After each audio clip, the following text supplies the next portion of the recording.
తెనాలిలో ఈ నెల 13వ తేదీన జరగనున్న జాతీయ లోక్ అదాలత్లో కక్షిదారులు వీలైనంత వరకు తమ కేసులను పరిష్కరించుకోవాలని principal civil judge junior division ఏక పవన్ కుమార్ సూచించారు. తెనాలిలోని 11వ అదనపు జిల్లా కోర్టు ప్రాంగణం 2వ అదనపు మెజిస్ట్రేట్ కోర్టులో ఈ నెల 13వ తేదీ శనివారం జాతీయ లోక్ అదాలత్ జరుగుతుందని principal civil judge junior division ఏక పవన్ కుమార్ తెలియజేశారు. సుప్రీంకోర్టు ఆదేశాల మేరకు ఏడాదికి 4 పర్యాయాలు లోక్ అదాలత్ నిర్వహించాల్సి ఉంటుందని చెబుతూ తెనాలిలో 13న జరగనున్న లోక్ అదాలత్ 4వదని తెలిపారు. కోర్టు విచారణలో వాదోపవాదాల తరువాత తీర్పు ఒకరికి అనుకూలంగా వస్తుందని మరొకరికి అసంతృప్తి ఉంటుందని చెప్పారు.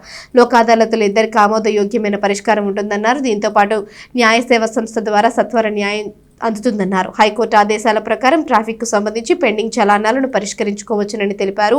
వీటితో పాటు ప్రీ లిటిగేషన్ కేసులు, బ్యాంకుల్లో అప్పులకు సంబంధించిన పరిష్కారాలు, 498A గృహహింస కేసులు, విడాకుల కేసులు, ప్రామిసరీ నోట్లు, ఆస్తి వివాదాలు, పెట్టి కేసులు, చెక్ బౌన్స్ కేసులను లోక్ అదాలత్లో రాజీ చేసుకోవచ్చునని వివరించారు. గత సెప్టెంబర్లో జరిపిన 3 లోక్ అదాలత్ల్లో తెనాలిలో 746 కేసులు పరిష్కారం జరిగాయని చెబుతూ ఈసారి మరింత మంది తమ కేసులను న్యాయ సేవా సంస్థ ద్వారా పరిష్కరించుకోవాలని సూచించారు. ముఖ్యంగా ఈరోజు ఈ ప్రెస్ మీడియా ద్వారా మీ అందరికీ తెలియజేయాల్సింది ఏమిటంటే 2 విషయాలు ఉన్నాయి. 13/12/2025 అంటే రేపు వచ్చే శనివారం నాడు జాతీయ లోక్ అదాలత్తు మన తెనాలిలోని 11వ అదనపు జిల్లా కోర్టు ప్రాంగణంలోను, అట్లాగే 2వ అదనపు మ్యాజిస్ట్రేట్ గారి కోర్టు ప్రాంగణంలో కూడా లోక్ అదాలత్తు జరుగుతోంది. ఈ లోక్ అదాలత్తు జరగటం ఈ సంవత్సరంలో ఇది 4వ విడత, 4వసారి లోక్ అదాలత్తు జరుగుతోంది. ప్రతి సంవత్సరము కూడా సుప్రీంకోర్టు ఆదేశానుసారము 4 సార్లు సుమారుగా లోక్ అదాలత్తులు నిర్వహించడం జరుగుతోంది.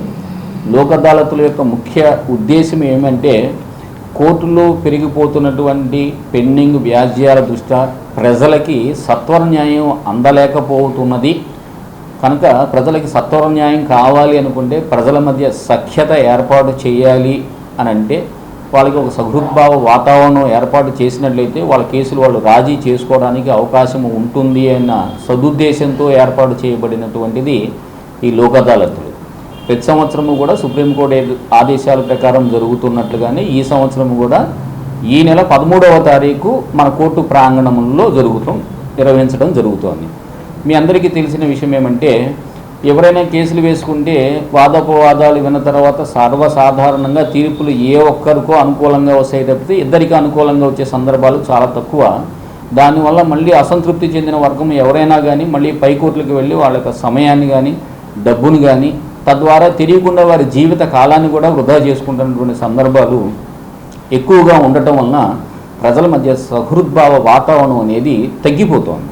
ప్రజల్లో సహృద్భావ వాతావరణాన్ని పెంచడానికే కానివ్వండి, వాళ్ళ మధ్య విభేదాలు తగ్గించడానికి, అట్లాగే కేసులు సత్వర పరిష్కారం అయ్యే విధంగా చూసుకోవడానికి కూడా ఉపయోగపడే ఈ లోక్ అదాలత్ని ప్రజలందరూ కూడా సత్వరము అర్థం చేసుకొని ఎక్కువ కేసులు వాళ్ళకు ఏమైనా మ్యాటర్స్ ఏదైనా ఉన్నట్లే అయితే వాటిని అన్నింటిని కూడా పరిష్కరించుకోవడానికి ప్రయత్నం చేయవలసిందిగా మండల న్యాయ సంస్థ తరపున నేను కోరడం జరిగింది.